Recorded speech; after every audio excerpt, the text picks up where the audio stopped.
لیکن اب یہ شعبے کی بھی کیا بہار ہے، خطاب المساجد والمدارس کی۔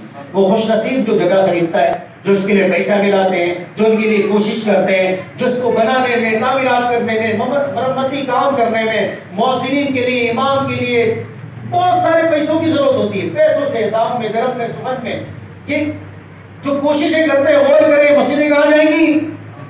کہاں جائیں گی؟ کیا خیال ہے، مسجدیں بنائیں گے؟ ساتھ دیں گے؟ آباد کریں گے؟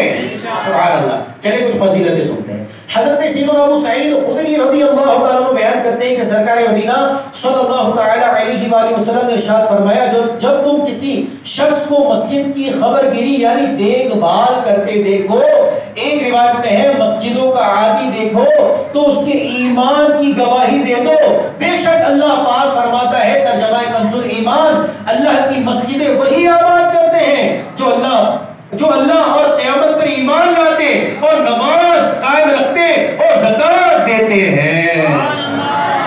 اس میں تو وہ لوگ جھوم جائے جو کمیٹی میں ہوتے ہیں، لیکن اپنے حالات پہ بھی ترس کھائے۔ ہم کمیٹی میں آنے کے بعد کیا ہو جاتے ہیں، ہماری کیفیت کیا ہوتی ہے، ہمارے سنبھالنے والے کیا ہوتے ہیں، گھر میں ہماری نیت چلتی ہے، مسجد میں چلاتے ہیں۔